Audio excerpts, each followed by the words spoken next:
All right, we've come to what I would consider the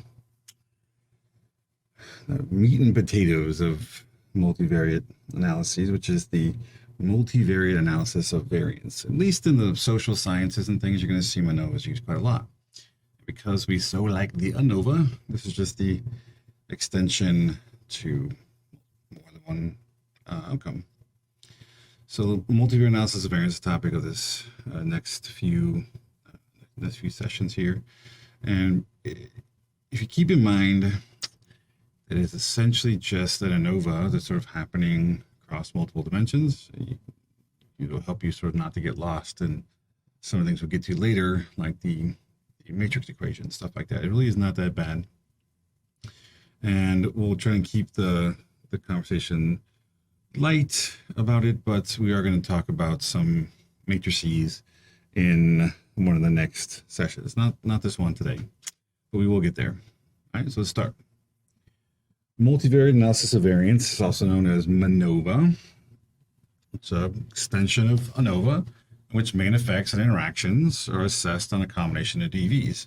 Now, this is a little bit overly overgeneralized because you actually can do an ANOVA without looking at interactions and blah, blah. This is sort of assuming the standard approach. You have a couple IVs, you're allowing them to interact with one another, and you're sort of assessing for the main effects and the interaction on their impact for an ANOVA on a single DV or MANOVA, looking at how it impacts multiple DVs at the same time. Okay. MANOVA tests whether mean differences among groups on a combination of DVs is likely to occur by chance. You're going to hear this a lot. I'm going to say, I'm going to replace one DV with multiple DVs, and pretty much it's going to sound like an ANOVA because it is, and it should. Because we're really doing the same thing. It's just now doing it. It's like multiple ANOVAs so simultaneously, while always controlling for alpha and all kinds of other benefits of doing MANOVA over just a plain ANOVA. Okay.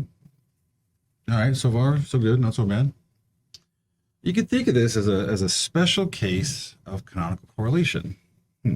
Special case of canonical correlation. So if I think about trying to do a canonical correlation where I have on the x side, my x variate, and then on my y side, I have a y variate, just like I normally do. And I'm trying to maximize this correlation. Remember, this is the main thing. This is the star of the show in a canonical correlation, right? We're trying to make this as big as possible, right? That's the point. The difference is when you're talking about a MANOVA, all that's changed is that these continue to be continuous y variables, right? We're combining continuous y variables together.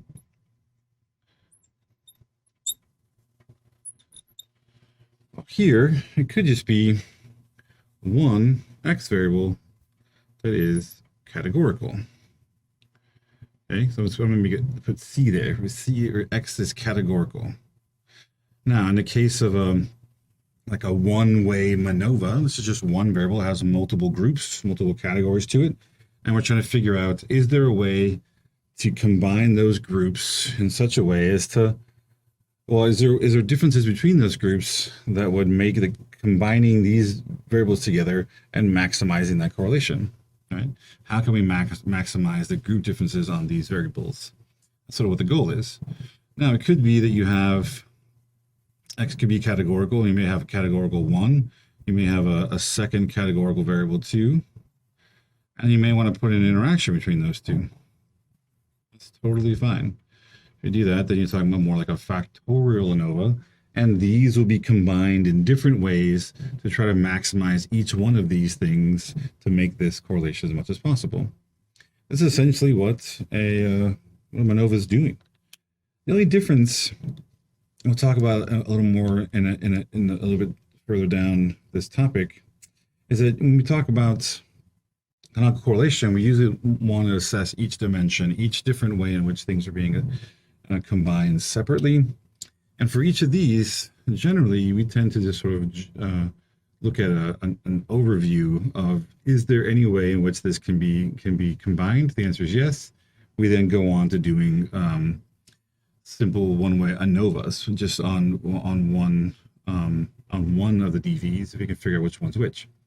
right? So we tend to start off doing something like a canonical correlation, but abandon that process and don't do all the different combinations and different ways in which things can be combined, and just start looking at the individual DVs.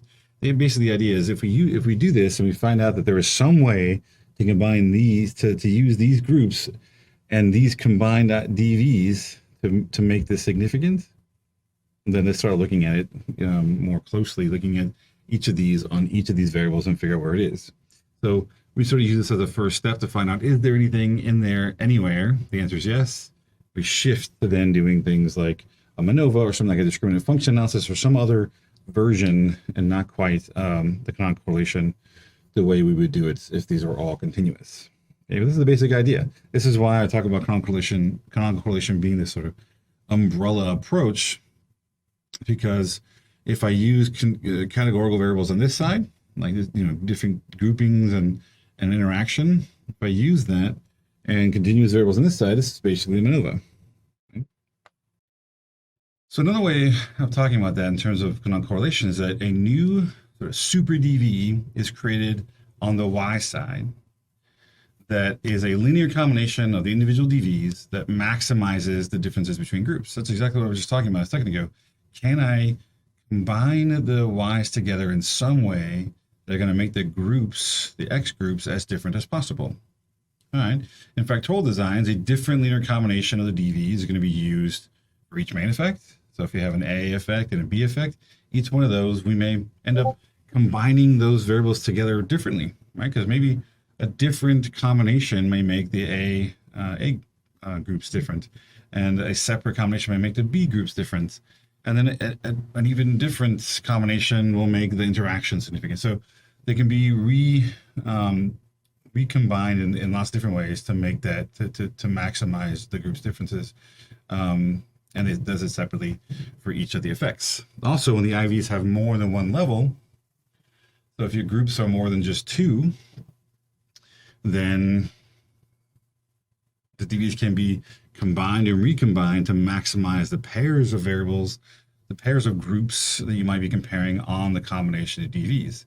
So lots of things are being combined and recombined in lots of different ways. And the whole idea is I'm trying to maximize. I'm trying to find the biggest difference I can possibly do. Is there some way that I can combine the Y's to make the group significantly different? The answer is yes. Then I'm going to keep looking. I'm going to look for where those differences might be. The answer is no, using the MANOVA. Then I'm going to quit. I'm going to be like, all right, well, there's no way that I can get a significant difference with these DVs, so I don't need to look any further. Yeah, so it's sort of like an overall test that tells you whether or not you should keep going and continue to look for differences on each of those DVs. We can also do this in adding covariates and do an analysis of covariance approach. This could be called MANOVA, the multivariate analysis of covariance.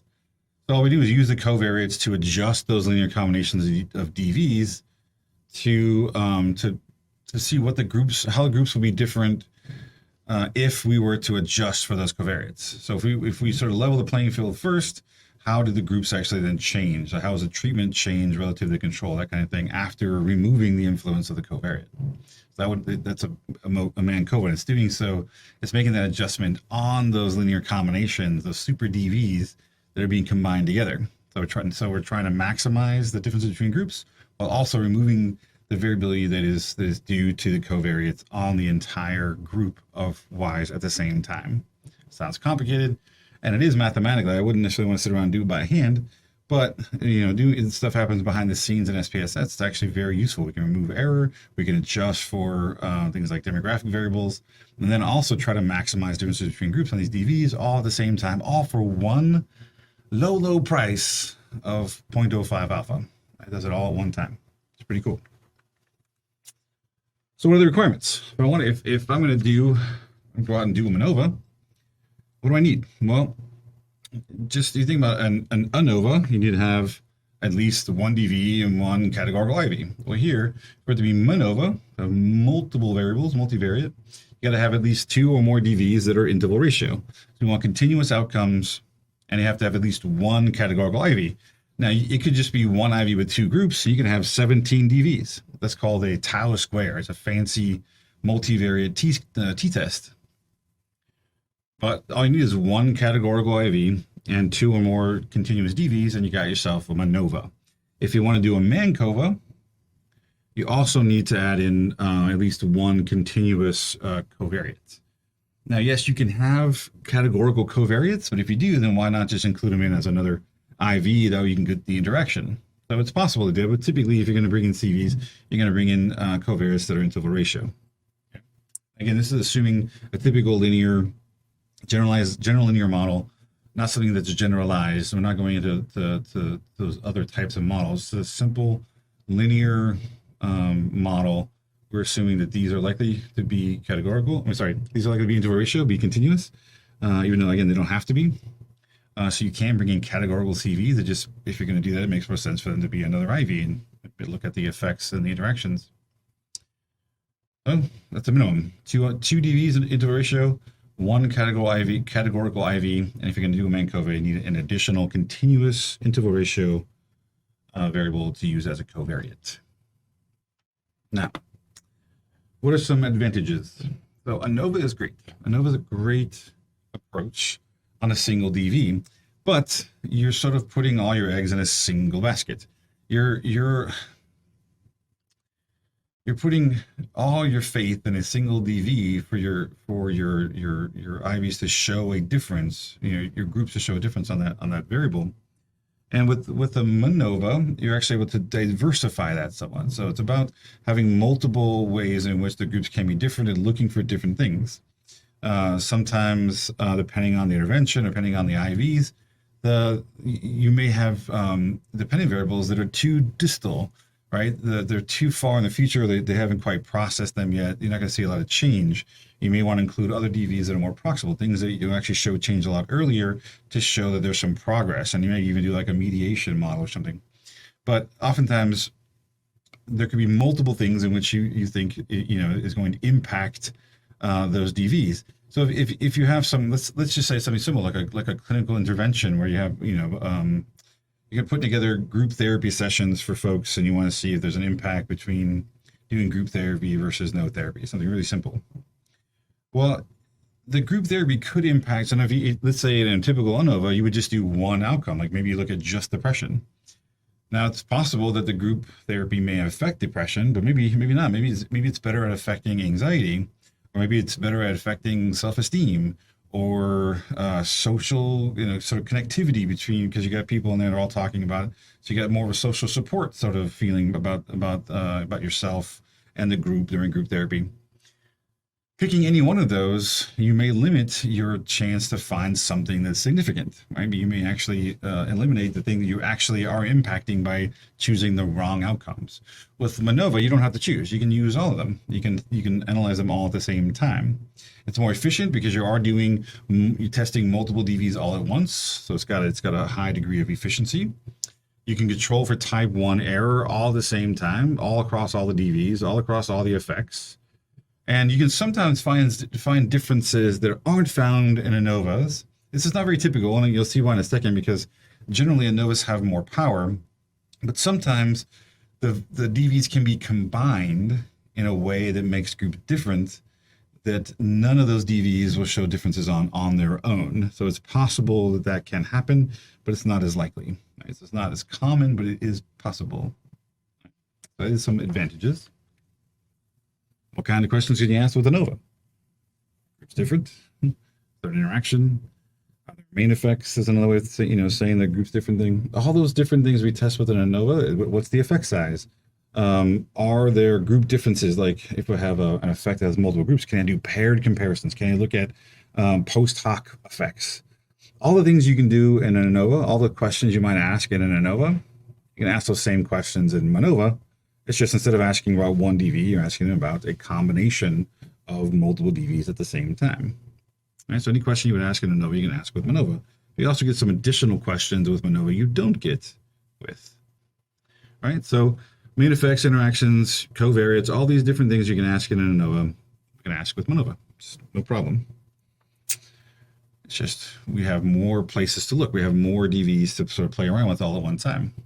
You can also ask different questions about, in terms of group differences, in terms of trying to see an impact that these different groups and interactions might have, we can ask the question, well, which DV is most important, or which DV is being affected the most? And you can look at individual ANOVAs, and there's also this other process I'm going to mention a few times before we have a chance to talk about the steps in it. But there's this thing called a Roy-Bargman step-down procedure that actually is it's very useful for trying to disentangle DVs that are correlated with one another. So if you're looking at figuring out which DVs are most important, but you also want to remove any overlap and correlation between the DVs, then the Roy-Bargman step-down procedure is a way to do that. Okay. Just like with ANOVA, we can also look at things like parameter estimates. So oftentimes we're so wrapped up in are there significant differences that we forget that oftentimes what we're doing is trying to select data from a population so that we can infer meaning back to that population. We want to be able to estimate parameters. What's the population like, these particular variables? Is there differences there? We can do that looking at marginal means for things like the main effects. We can look at the cell means for interactions. We can do things like Roy-Bargman and adjust means for the presence of other DVs. They all come with sort of standard errors and confidence intervals. I blanked out on CI. So standard errors and confidence intervals around these estimates, so that we can actually get a pretty good idea of what's going on in the population and what's likely to be occurring in the population based on our sample. You can do things like follow-up tests, things like Chaffe's and those kind of post hoc or plan comparisons. You can do all those things. You can get effect sizes. We can calculate now a multivariate effect size, like a multivariate eta squared.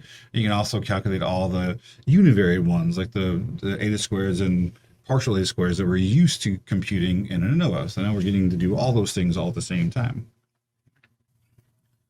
Just like any of the tests we've talked about so far, there's going to be assumptions. There's always assumptions. You got to assume some stuff. We got to assume things when we're doing an ANOVA. We got to assume things when we're doing multiple regression. There's always some assumptions about your data so that we can maximize how useful the test is when looking at that data, right? So for most of the tests, right, things we've talked about so far, what were the assumptions? We had assumptions like linearity. We had homogeneity of variance. We had normality. Things like homogeneous population. Right? It's basically that the model applies to the population sort of the same way. We have lots of these assumptions we apply to univariate stuff. Multivariate, multiple regression to ANOVAs before. They're the same, but a little bit of change to them, because now we're talking about multiple DVs. Those assumptions are going to expand out a little bit. They're going to change just a tad. Like instead of having the assumption of homogeneity of variance, we now have an assumption called the homogeneity of covariance matrices. We'll get there. We'll take it slow. We'll hold hands and maybe meditate as we do it. It's not so overwhelming. Maybe do a little transcendental meditation between some of these slides. Reduce your anxiety. It's not that bad. It's just expanding out what we assume is sort of similar across groups when we're comparing them and looking at mean differences. Okay, not too bad, promise. Not as bad as it sounds. I know anytime the word matrix is in there, everyone's sort of blood pressure goes up a little bit, but it's fine. It's not that big a deal. So what are some of these assumptions? Well, like it says here, more of the same with some extras. There's nothing really new. Well, that's not true. There is something new. There is something, it's not new in the sense of you should have covered it in something like ANCOVA. Something we're going to cover in here is actually new. We're just going to be expanding it. So if you haven't had an ANCOVA in a while, there's one of the assumptions may seem new, but it isn't. It's the same assumption in a univariate ANCOVA. It's called homogeneity of regression. But most of the stuff we're going to talk about, stuff you've seen in your 485s or your previous courses before this multivariate class, and it's all the same stuff. We're just going to expand on it a little bit. We're going to get a little extras. So some theoretical considerations. And just throwing this in there, this is because assumptions are important. and you want your data to sort of meet with those assumptions. There's this phrase that I remember hearing all the time, and I've said it a few times in my life: garbage in, garbage out. That we can make sure that the data meets assumptions. We can make sure that we're using fancy statistics like MANOVA or profile analysis or factor analysis, whatever it is we're trying to do. It's becoming more and more complex, more and more sophisticated. Doesn't fix anything. It actually, if your data sucks, the analyses that you do with the data is not going to fix the fact that it sucks. It's still going to suck. That's why it says fancy stats do not make up for poor design. So research design matters. And I'm pointing this out here because this is not a research design class, right? There's, for at least the CSUN students, there's, Psy524, there's Psy692, which is the graduate version of the research design course, quasi-experimental design. So I don't really talk a lot about research design in here because that's not the point. The point is, once I have the data, what do I do with it? But just realize that your research design matters more for lots of purposes, like your ability to make conclusions, like causal conclusions about your data. That's all in the research design. The statistical methodology doesn't allow you to do any of that stuff. If you collected data in a very shoddy, crappy way, well, it's going to be crappy data. And no matter what you do with this, it's going to be crap. Right? So if you put garbage into your analysis, your data is not very good. You're going to get garbage out of your analysis, and anything you conclude or anything you do with it, it's going to be crappy outcomes. Okay, so focus on collecting data in an appropriate manner using randomization methods, using quasi-experimental designs, whatever you got to do before you actually collect the data, so that you actually have good data coming in, and therefore good data going out, good analyses going out. All right, what do we want? Bringing in more DVs, more problems potentially. More things you're trying to analyze, the more complex, and potentially the more issues you're going to have. So we want multiple DVs, and just like with multiple regression, we're bringing in more and more predictors. We want those predictors, now the dependent variables, to contribute meaningfully to the analysis. We want them to not be overly related to each other. We want them to reflect the population well. We want them to be useful. We want there to be some utility to the DVs. I mentioned that because, say here, we want minimally related DVs. So if I'm putting in a bunch of DVs that are measuring the same thing, it's probably not going to be super useful. Right? Doing like if I have just 5 different versions of a depression scale as my outcomes, you're probably not adding a whole lot over just using one of them in ANOVA. The idea is you want to spread out things. You want to be able to weigh out different DVs so that they can actually make the groups as different as possible. Okay, so you want minimally related DVs. For the Roy-Bargmann step down, again, I'm going to keep mentioning until I talk about it later. This Roy-Bargmann step down procedure, the goal there is to disentangle the correlations between DVs. Well, the order that you choose, the steps, is going to matter. Which DV do you choose first? That's going to make a difference in trying to disentangle those correlations. And the generalizability that you have, again, this is back to theoretical considerations again, you can't generalize beyond your population. So really, when you're collecting data, you got to think about where did you get that data from? That's your population. That's who you're trying to infer meaning to, and that represents the limitation you have on that generalizability, that inference you can make back to that population. Don't overreach. Don't use only men and then try to generalize to men and women. Don't use only college students and yet try to generalize to all adults. Okay, stay in your lane. Use your population, generalize only that population. If you want to expand that, do the study over and over again, pulling people from different populations and expand that generalizability. Okay. Now, one of the main assumptions we talk about is sort of sampling and power and things, and how missing data are handled. We talked about that with multiple regression, and you probably had some discussion about it with univariate stuff before in previous courses and things. Here, missing data starts to become more important. I guess it shouldn't be. It's not really more important. It's just that with more DVs, the chances of having missing stuff becomes more prevalent. There's more of an issue when people skip outcomes. So if they skip outcomes, then you can start to have a disproportionate amount of people answering different things.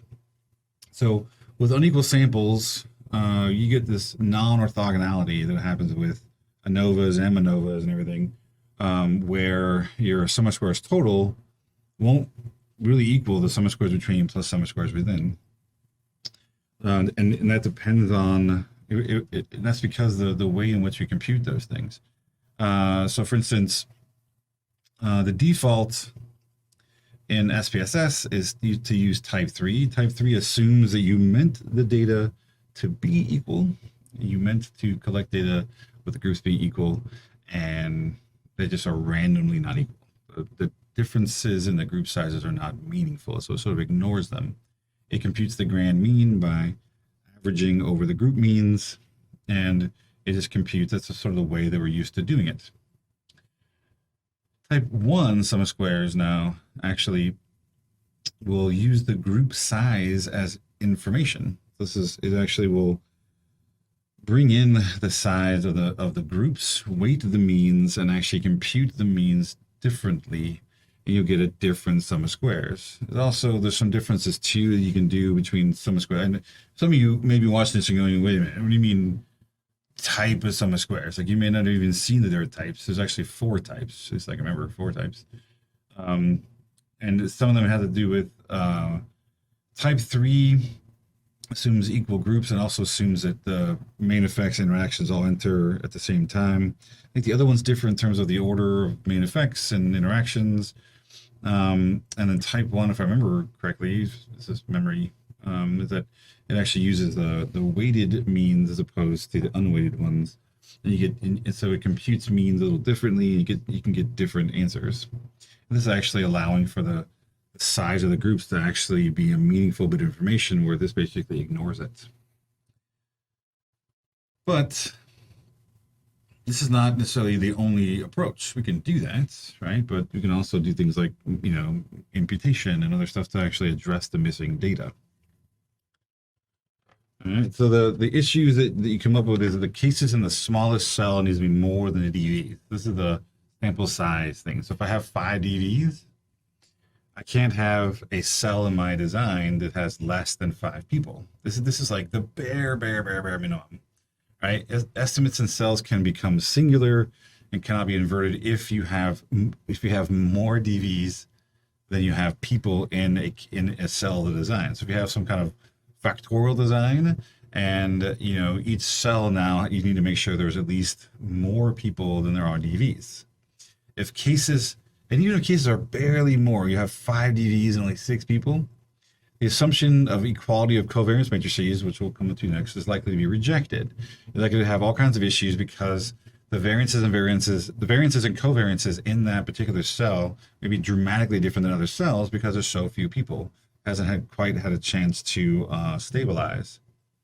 So a small case to DV, see, here's that thing I was talking before, ration, like autocorrects the ration.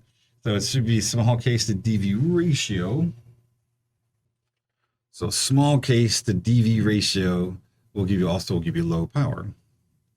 There are programs like GPower, and I think other places have packages. R has packages. There are packages in SAS, all kinds of places where you can use information you have about your data or what you expect to find your data, then assess the sample size you need to get that smallest effect to be significant. Okay, so this is something that's useful. GPower is still something people use quite a lot in Psy for things like grant proposals when they're trying to request funds from granting agencies, and to show often a power analysis to show that the number of people they're trying to run will actually be successful in sort of finding the effect they're looking for. The GPower is still used quite a lot. So is SAS, so is R. So there's lots and lots of them. I'm assuming that R is probably becoming more and more heavily cited just because of its availability, but G-Power is also free to download and use. So I don't know. I'd be interested to see like a run of the use of G-Power and some of the packages in R in the last 5 years to see what the frequency is when it comes to estimating power and sample size. I don't know. Maybe there's probably a study out there somewhere. I just need to go find it. But anyway, power in MANOVA also depends on the relationships among the DVs. So if the DVs are related, especially if there's some negative correlations between DVs, it can actually make it can actually hurt the power in the MANOVA and make it more difficult to find significant effects. One thing to keep in mind about power and sample size and all this stuff is generally the more complex an analysis becomes, the less power it has. Generally, this isn't always the case, but generally, the more places I'm looking for things, the less likely I am to find a particular thing. So the analogy that someone used with me, Don Butler, who was an instructor here at the CSUN for a long time ago, I was a grad student. I took his Psy520 class, which is not on the books anymore. We don't teach it, and that's mainly because when Don Butler retired, that class retired with him. It was a class on the geometry of multivariate statistics, and very, very, very smart guy. Knew much more about the sort of mathematics and the geometry and calculus behind all this stuff. And I took his class. The analogy he gave about the model complexity and power had to do with looking for your keys. So I'm sure if you think about it, I feel like it's like a daily occurrence. I'm trying to find my keys someplace. I'm always trying to look for my keys. My wife is even worse about it. She always leaves her keys all over the place. And trying to narrow down where your keys are sometimes comes in with the amount of information you have. So the more specifically you can narrow down where your keys should be, the more likely you are to find them, assuming that that's where they are. So let me give you an example here. So let's say that I'm looking for my keys, right? And I know my keys are somewhere in my house, someplace, right? Which, if it's true, that's better than not knowing that, right? So I could have left my keys anywhere. I could have left my work, could have dropped them on the ground, could have left them in my car, could have left them in any old place. But if my keys are in my house, knowing that they're in my house means I'm more likely to find them, right? But if I know my keys are in my bedroom, specifically in my bedroom, not in my whole house, but I remember leaving them in my bedroom, the chances of me finding them are even better. I have narrowed it down to one spot. This is more likely, but even in here, they could be in this, nightstand. It could be under the bed. I could have left them on a shelf. I could have left them in a drawer over there. Could have left it behind the alarm clock. There's still places I could have left the keys, but knowing that they're in my bedroom helps to narrow it down. Now, if I remember specifically putting them in my nightstand, and that's where they are.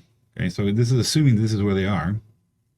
My chances of finding my keys are the best if I know specifically where they are, right? So knowing they're in my house means I'm going through my whole house, upstairs, downstairs, the attic, basement. I'm looking everywhere. And if they're in my house, I'll probably find them, but maybe not. Maybe I may not find them, right? There may be so many places in my house to look, I may not find them. There are things that I remember that I have looked for in my house. My house is not even this big. In my house, and I've given up. I'm never going to see it again. And then, years later, looking for something else, probably stumble across them. Oh my god, there's that thing I look for so many times. So just it being your house doesn't necessarily guarantee you're going to find it. Just because it's in your bedroom, if your keys are actually in your bedroom, so let's say your keys are actually in this nightstand. If I didn't know that, I just knew they're in my bedroom, I might eventually come through and check my nightstand and find them. But more likely, if I know they're in my bedroom somewhere, I'll likely find them in this nightstand eventually looking in my bedroom. Probably more likely than if it's in my whole house, right? But knowing that they're in my nightstand, I'm going to find them even better. Yeah, because there's stuff in the drawer and it might be a mess. I might have to pull some stuff across. But knowing that they're in this drawer and this nightstand or something, it's going to be my best chance of finding my keys, right? So what the hell does this have to do with ANOVA and all that stuff? The house analogy is sort of like MANOVA. you have multiple rooms, and you're trying to look through all those rooms to find. So in each of those rooms has things like beds and nightstands and shelves and carpets and all kinds of stuff. So each place has multiple places to look and everything, but you're now looking in multiple rooms across your whole house. If your keys are in your house, you have a good chance of finding them, but you're doing a lot of looking. You're looking a lot of different places. You're spreading your predictive power, your ability to find your keys. You're spreading it out, okay, all over your house. The second one here is the sort of the NOVA analogy. We've narrowed it down to a single room, sort of like a single DV. And yes, there are different places I might be looking to find it. This is the different IVs I might be able to have. Right, so I have more places to look, but I have that also here multiplied by the number of rooms that I have. Okay, so now, so this is better. I have a more than likely chance than the house analogy. I'm more likely to find it now than if it's my room. Again, that's not a NOVA analogy. And then if I actually know it's in the drawer of my nightstand, this is more like a t-test. I can look specifically. I have just one place to look. There's two groups. I'm looking for if those two groups are different on one DV as a single place to look. If the keys are there, I'm the most likely to find them using that test. Okay, or using that that approach. So this is like a t-test. This spreads it out a little more because you have more places to look. So you're looking across multiple places, like in ANOVA. Each place is a different group you're trying to compare, you're trying to look for, but you're still just in one room. And here the multiple rooms represent the multiple variables and how everything's being spread apart.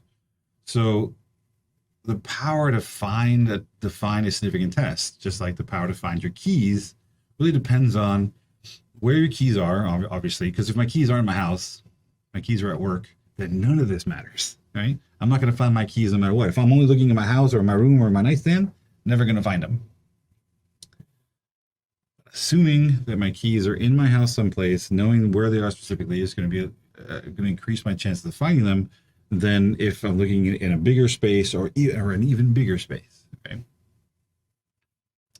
So power increases the more specific a test becomes. It's a trade-off though, because if my keys are not in my nightstand, but on, so this is this nightstand, maybe they're in the other nightstand, or they're under my pillow, they're under the bed, or they're on a shelf in this room. If I only look in my nightstand drawer, I'm not going to find them. So it's a trade-off between the power of the test and being able to diversify where you're looking to find significance. So it's a trade-off, right? More power, the t-test, more places to look in ANOVA, and even more places to look in a MANOVA. But ANOVA gets a little washed out because you're spreading your alpha across multiple places. And it gets even more washed out with MANOVA because now you're spreading across even more places. So the more places you're looking, you're spreading your alpha way thin. Okay? You're having to have a much larger effect to be able to find it significant. Okay. All right, we're sort of blending in and out of the analogy here, but I think you get the idea. Okay. All right. Now we think about multivariate anomaly, which we talked about a little bit with Mahalanobis distances and those kind of things from our multiple regression. I think a little bit of our canonical correlation discussion. Right? So if the smallest cell has less than or equal to 20 cases, then the test is robust to violations of multivariate normality. This is true. This is the same thing that we talk about with ANOVA all the time. That ANOVAs are robust. And robust is a strange word because it puts ANOVAs in the same category with like coffee and cigars, which is a weird word, but it means slightly different things.